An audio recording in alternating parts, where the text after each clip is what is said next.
نحمدہ ونصلی ونسلم علی رسولہ الکریم اما بعد فاعوذ باللہ من الشیطان الرجیم بسم اللہ الرحمن الرحیم ومن یقنط منکن للہ ورسولہ وتعمل صالحا نؤتها اجرها مرتین واعتدنا لها رزقا کریما۔ یہاں اللہ تعالیٰ نے رسول اکرم صلی اللہ علیہ وسلم کے ازواج مطہرات کی خوبیاں بیان کی کہ جب تم دین پر عمل کرو تو اللہ تمہیں دین پر عمل کرنے پر دوہرے اجر عطا فرمائیں گے۔ اللہ اکبر۔ اگر یہ بتایا گیا کہ پیغمبر کی بیوی سے گناہ سرزد ہو سزا دوہری ہے تو فرمایا اگر نیک عمل کرو تو اجر بھی دوہرے ہیں۔ تو گناہوں سے اللہ نے ان کو ہمیشہ بچا کے رکھا، نیک اعمال کے اندر ہی وہ رہیں۔ یا نساء النبی لسن کاحد من النساء، یہاں اللہ تعالیٰ نے پیغمبر کی بیویوں کو خطاب کر کے فرمایا تم عام عورتوں کی طرح نہیں ہو، تمہارا ایک مقام ہے۔ اور یہاں ازواج مطہرات کو اللہ تعالیٰ نے چاندے کی ہدایات عطا فرمائی بطور خاص۔ نمبر 1، اگر کوئی بندہ تم سے مسئلہ پوچھنے کے لیے آئے تو نزاکت سے بات نہ کرے، یعنی اس طرح نرمی آواز میں پیدا تکلف کے ساتھ نہ کریں کہ جس سے کوئی ایسا شخص جو مریض ہے اس کے دل کے اندر طمع پیدا ہو، سلیقے کے ساتھ بات کریں۔ نمبر 2، اپنے گھروں میں قرار رکھے، یعنی گھروں میں جمی رہے، بلا ضرورت شدیدہ گھر سے باہر نہ جائے۔ نمبر 3، جاہلیت کی طرح بناؤ سنگار نہ کریں، جس طرح جاہلیت میں بناؤ سنگار کر کے عورتیں باہر جاتی ہیں ایسا نہ کرو۔ نمبر 4، نماز کی پابندی کریں۔ نمبر 5، زکوٰۃ ادا کیا کریں۔ نمبر 6، اللہ تعالیٰ اور اس کے رسول صلی اللہ علیہ وسلم کی اطاعت کریں۔ ازواج مطہرات نے ان ہدایات کا حق ادا کیا ہے۔ انما یرید اللہ لیذھب عنکم الرجس اہل البیت ویطہرکم تطہیرا۔ یہاں اللہ تعالیٰ نے اہل بیت کا ذکر کیا اور آسن انداز میں کیا۔ اہل بیت کا سب سے پہلا مصداق پیغمبر پاک صلی اللہ علیہ وسلم کی بیویاں ہیں، پھر آپ کی اولاد ہے بیٹیاں، اور پھر آگے ان کی اولاد یا داماد ہیں۔ اگر آپ قرآن کریم کے اسلوب پہ غور کریں تو انسان کو اتنا لطف آتا ہے۔ کیا سمجھایا؟ دیکھو تم گھر میں رہو، پردے کا اہتمام کرو، اور نسوانیت کی نرم آواز سے کسی سے باتیں نہ کرو، جاہلیت والا بناؤ سنگار نہ کرو، اور گھر میں جمی رہو۔ کیوں؟ فرمایا اس لیے کہ اللہ تعالیٰ تمہیں پاک رکھنا چاہتا ہے۔ معلوم ہوا عورت کی پاکیزگی اسی کے اندر ہے کہ وہ گھر کے اندر رہے۔ اللہ اکبر۔ وما كان لمؤمن ولا مؤمنة اذا قضى الله ورسوله امرا ان يكون لهم الخيرة من امرهم۔ رسول اکرم صلی اللہ علیہ وسلم نے اپنی پھوپھی کی بیٹی زینب بنت جہش کا نکاح کرنا چاہا زید بن حارثہ رضی اللہ تعالی عنہ سے۔ حضرت زید چونکہ آزاد کردہ غلام تھے، متبنہ تھے، آزاد کردہ غلام تھے، تو زینب بنت جہش قریشی تھی، بڑے خاندان کی تھی، اور ان کے بھائی عبداللہ بن جہش ان کو ناگوار گزرا۔ قرآن کی آیت اتری پیغمبر کے فیصلے کے بعد کسی مومن مرد اور مومن عورت کے لیے گنجائش نہیں ہے کہ وہ انکار کرے، خیری آمادہ ہوگی۔ زینب بنت جہش کا نکاح حضرت زید رضی اللہ تعالیٰ عنہ سے کر دیا گیا۔ وَإِذْ تَقُولُ لِلَّذِينَ أَنْعَمَ اللَّهُ عَلَيْهِمْ۔ اب حضرت زینب بنت جہش رضی اللہ عنہ قریشی تھی، بڑے خاندان کی تھی، زید بن حارثہ آزاد کردہ غلام تھے، تو ان کا آپس میں نباہ نہیں ہو سکا، مزاج نہیں ملا۔ جب ان کا آپس میں مزاج نہیں ملا تو حضرت زید بن حارثہ رضی اللہ تعالیٰ عنہ کا مزاج نہیں ملا۔ اب حضرت زینب بھی چاہتی ہیں کہ ان کو طلاق ہو جائے، حضرت زید بھی چاہتے ہیں۔ حضرت زید نے نبی کریم صلی اللہ علیہ وسلم سے طلاق دینے کے لیے مشورہ کیا تو آپ نے فرمایا اپنے نکاح میں رکھو، طلاق نہ دو۔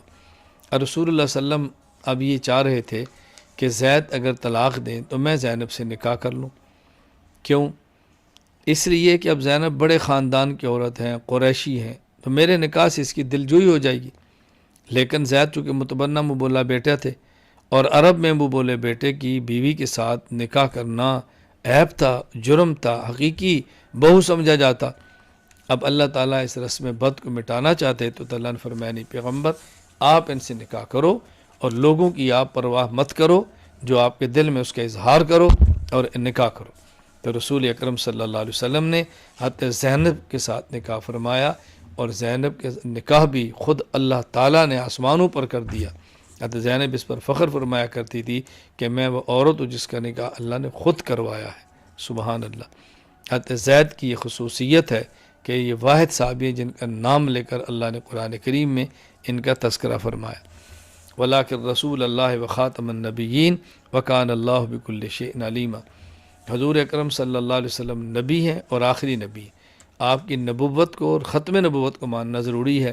اگر کوئی شخص آپ کو نبی نہ مانے تب بھی مسلمان نہیں، نبی مانے اور آخری نبی نہ مانے تب بھی مسلمان نہیں۔ یا ایھا النبی انا ارسلناک شاہدا ومبشرا ونذیرا، اللہ تعالیٰ نے یہاں رسول اکرم صلی اللہ علیہ وسلم کی بہترین صفات کا تذکرہ کیا ہے۔ اللہ اکبر۔ آپ کی صفات میں سے نمبر 1، آپ قیامت کے دن اپنی امت اور دیگر انبیاء علیہ السلام کے امتوں پر گواہی دیں گے۔ جب انبیاء تکذیب کریں گے تو حضور گواہی دیں گے۔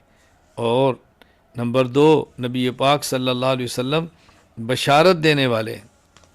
نمبر 3، اور آپ اللہ کے حکم طرف بلا کرنے والے اور ڈرانے والے ہیں۔ سبحان اللہ۔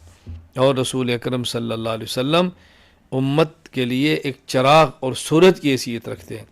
تو یہاں اللہ تعالیٰ نے نبی پاک صلی اللہ علیہ وسلم کی 5 صفات کو بیان فرمایا۔ نمبر 1، گواہی دینے والے۔ نمبر 2، خوشخبری دینے والے۔ نمبر 3، جہنم اور اللہ کے عذاب سے ڈرانے والے۔ نمبر 4، اللہ کے حکم کی طرف بلانے والے۔ نمبر 5، سراجا منیرا۔ یا ایھا النبی انا احللنا لک ازواجک اللاتی آتیت اجورہن وما ملکت یمینک مما افاء اللہ علیک وبنات عمک وبنات عماتک۔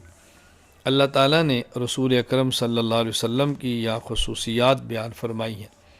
ایک آپ کی خصوصیت کیا ہے کہ 4 سے زائد بیک وقت آپ کے لیے نکاح کرنے جائز ہیں، امت کے لیے جائز نہیں۔ نمبر 2، مال فے تقسیم ہونے سے پہلے آپ اسے کو باندھی لینا چاہیں تو یہ بھی آپ کے لیے جائز ہے۔ نمبر 3، رسول اکرم صلی اللہ علیہ وسلم کے اوپر وہی مدینہ منورہ میں خواتین حلال تھی جو ہجرت کر کے آپ کے ساتھ مکہ مکرمہ سے آئیں، اپنے خاندان کی، چچا کی بیٹی، پھوپھی کی بیٹی، ماموں کی بیٹی، خالہ کی بیٹیاں جن نے آپ ساتھ ہجرت کی ہے۔ نمبر 4، کوئی ایمان والی عورت جس سے آپ نکاح فرمائیں اور بغیر حق مہر کے کرنا چاہیں تو آپ کے لیے جائز ہے، یعنی عام آدمی نے حق مہر ضروری ہے، رسول اکرم صلی اللہ علیہ وسلم اگر دیتے ہیں تو آپ کا احسان ہے۔ یا ایھا الذین آمنوا لا تدخلوا بیوت النبی الا ان یؤذن لکم، حضرت زینب بنت جاش رضی اللہ عنہ کا نکاح ہو گیا، ولیمے کے لیے آپ نے چندے کو گھر میں دعوت دی تو بعض ذرا پہلے تشریف لے آئے اور بعض دعوت کے بعد بھی نہ گئے، تھوڑی تاخیر ہوگی۔ رسول اکرم صلی اللہ علیہ وسلم کا گھر چھوٹا تھا، حضرت زینب دیوار کی طرف منہ کر کے بیٹھی رہیں پردے کے اندر، نبی کریم صلی اللہ علیہ وسلم باہر تشریف لائے، تھوڑی دیر کے بعد اندر آئے تو صحابہ کو بھی احساس ہوا کہ ہم نے مناسب عمل نہیں کیا۔ اللہ تعالیٰ نے آیات نازل کی کہ دیکھو پیغمبر کے گھر میں جب تک اجازت نہ ہو تم نے نہیں جانا، اور جب کھانے پر بلایا جائے تو کھانے کے بعد فوراً وہاں سے تم چلے جاؤ۔ تو یہاں 3 ہدایات مل گئی۔ نمبر 1، جس کو بلایا جائے وہ جائیں۔ نمبر 2، وقت سے پہلے نہ جائیں۔ نمبر 2، جب کھانے سے فارغ ہو جائیں تو گھر کو خالی کر دینا چاہیے۔ وما كان لكم ان تؤذوا رسول اللہ ولا ان تنكحوا ازواجه من بعده ابدا۔ یہاں اللہ تعالیٰ نے 2 باتیں سمجھائیں۔ نمبر 1، پیغمبر کو معمولی سی بھی اذا اور تکلیف مت دو۔ نمبر 2، پیغمبر صلی اللہ علیہ وسلم کی وفات کے بعد ان کی بیوی سے امت کے لیے نکاح کرنا جائز نہیں۔ یہ 2 مسئلے بڑے اہم تھے جو یہاں پر بیان فرمائے۔ یا ایھا النبی قل لازواجک وبناتک ونساء المؤمنین یدنین علیہن من جلابیبہن۔ یہ آیت ہے جس کا عنوان پردہ ہے۔ پردہ بتایا گیا کہ پیغمبر اپنی بیویوں سے فرماؤ اور اپنی بیٹیوں سے کہو اور تمام ایمان والی عورتوں سے کہو کیا کہ وہ اپنے اوپر چادر لٹکا کے رکھیں، یعنی پوری چادر لٹکا کے رکھیں۔ اچھی طرح بات سمجھ لیں، عورت ایسا پردہ کرے اس کا چہرہ بھی چھپ جائے، اس کے ہاتھ بھی چھپ جائے، اس کی آنکھیں بھی چھپ جائیں۔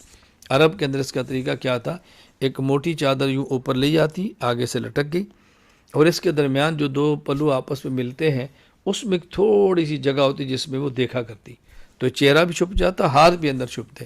عورت کا چہرہ، عورت کے ہاتھ کی پشت اور عورت کے پاؤں کی پشت بھی یہ سب پردے کے اندر داخل ہے، جس کو اچھی طرح ذہن نشین فرمائے۔ ان عرضنا الامانۃ علی السماوات والارض والجبال فابین ان یحملنها واشفقن منها وحمل الانسان۔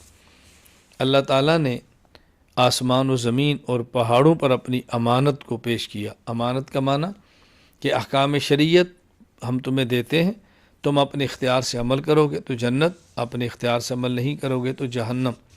لیکن آسمان و زمین اور پہاڑ اس کے لیے تیار نہ ہوئے کہ یا اللہ یہ ہمارے اختیار میں نہیں، ہمارے بس میں نہیں۔ پھر اللہ تعالیٰ نے اس امانت کو انسان کو دیا تو انسان نے اس امانت کو قبول کر لیا۔ اللہ تعالیٰ کی ایک احکام ہے تکلیف، ایک احکام ہے تکوینی جو انسان نے کرنے ہی کرنے ہیں یا پہاڑوں نے کرنے ہی کرنے ہیں، اس پر ثواب اور عذاب کا مسئلہ نہیں۔ اور ایک ہے احکام تشریعی جس کے کرنے پر اجر ہے، نہ کرنے پر گناہ ہے۔ تو یہ احکام تشریعہ مراد ہیں یہاں امانت سے۔ تو اللہ تعالیٰ نے ان پر پیش کیا تو وہ ڈر گئے اور قبول نہیں کیا، اور انسان نے اس کو قبول کر لیا۔ سورہ سبا، اس صورت میں چونکہ قوم سبا کا ذکر ہے تو صورت کا نام ہی سورہ سبا ہے۔ وَلَقَدْ آتِينَا دَاوُودَ مِنَّا فَضْلًا يَا جِبَالُ أَوِّبِي مَعَهُ وَالطَّيْرَ وَأَلَنَّا لَهُ الْحَدِيدَ۔ اللہ تعالیٰ نے داؤد علیہ السلام کے کمالات کا ذکر فرمایا۔ ایک تو جب وہ زبور پڑھتے تو ان کے ساتھ پرندے بھی پڑھتے، اور ایک آواز ہوتی ہے، اللہ اکبر، آواز، سبحان اللہ۔ پھر اللہ تعالیٰ نے داؤد علیہ السلام کو کے لیے مسخر کر دیا تھا پہاڑوں اور پرندوں کو، پہاڑ بھی تسبیح پڑھتے، پرندے بھی پڑھتے، اور لوہا آپ کے ہاتھ میں نرم فرما دیا تھا، یعنی لوہے کو جدھر چاہتے موڑتے، لوہا مڑتا چلا جاتا، آپ ایسے زرے بناتے، اللہ اکبر، بہت عمدہ طریقے سے بناتے۔ وَلِسُلَيْمَانَ الرِّيحَ غُدُوُّهَا شَهْرٌ وَرْوَاحُهَا شَهْرٌ وَأَصَلْنَا لَهُ عَيْنَ الْقِطْرِ وَمِنَ الْجِنِّ مَن يَعْمَلُ بَيْنَ يَدَيْهِ بِإِذْنِ رَبِّهِ۔ اللہ تعالیٰ نے حضرت سلیمان علیہ السلام کو کیا معجزات عطا فرمائے، ہوا ان کے تابع کر دی، وہ یعنی صبح و شام اتنا سفر کرتے جس کی مسافت 1 مہینہ ہوتی ہے، اور وہ صبح و شام میں طے کر لیتے، تخت پہ بیٹھتے، سفر شروع ہوتا۔ اللہ تعالیٰ نے تانبے کے چشمے ان کو عطا فرمائے جس سے برتن بناتے تھے، جنات ان کو تابع کر دیا، ہوا کو مسخر فرما دیا، ان کا معجزہ تھا۔ فلما قضینا علیہ الموت ما دلهم علی موت الا دابۃ الارض تأکل من ساعتہ۔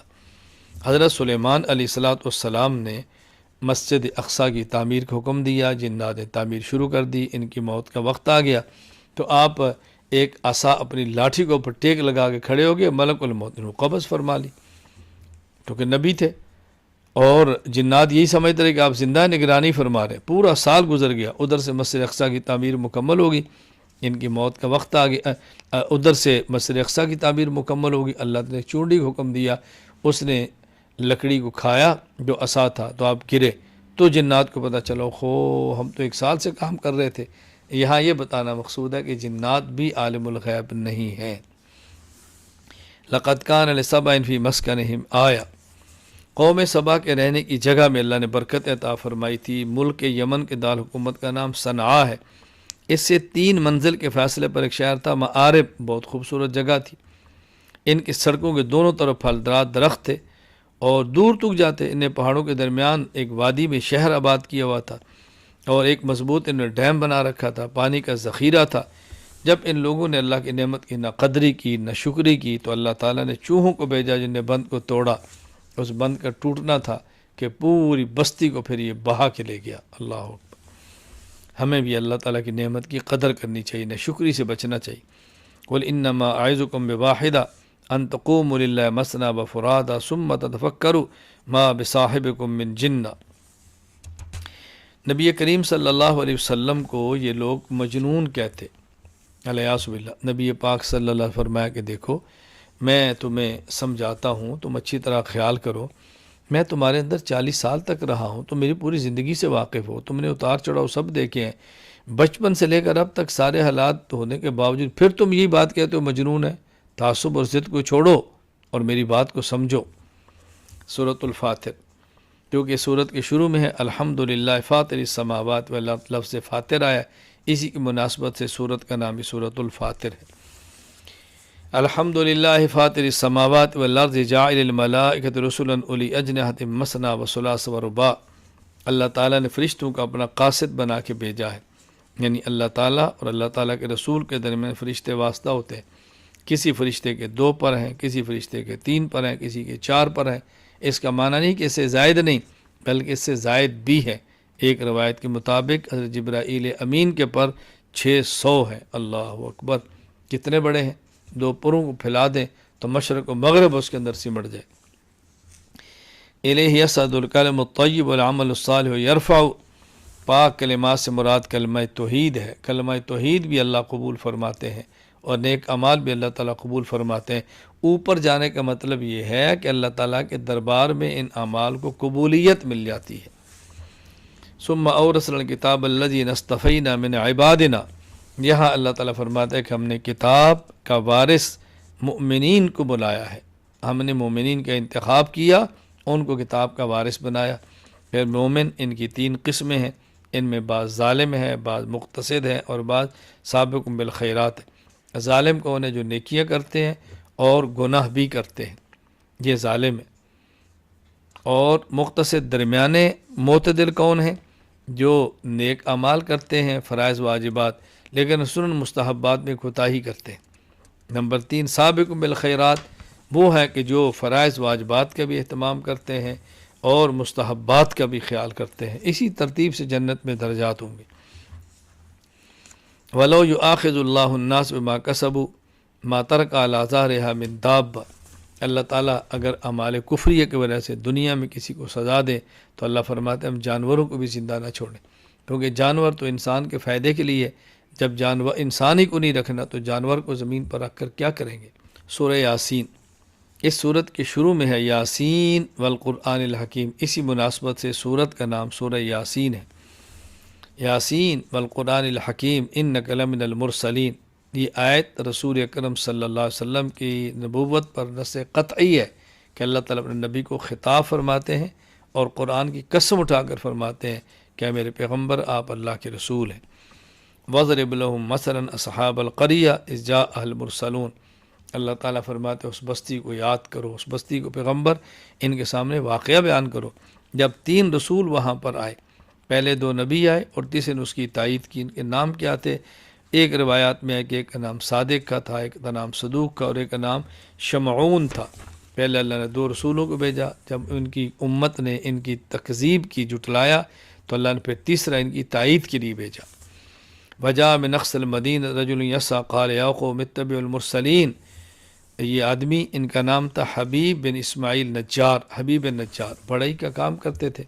انہوں نے اپنی قوم کو سمجھایا اللہ سے ڈرو، رسولوں کی تکذیب نہ کرو، رسولوں کی بات قبول کرو، یہ اللہ کے بھیجے ہوئے ہیں۔ قوم نے ان کی بات نہیں مانی بلکہ ان کو شہید کر دیا گیا۔ اس بستی کا نام تھا انطاکیہ، میں نے انطاکیہ بستی کو بھی دیکھا ہے اور حبیب نجار رحمہ اللہ کی قبر پر بھی حاضری دی ہے۔ وآخر دعوانا ان الحمد للہ رب العالمین۔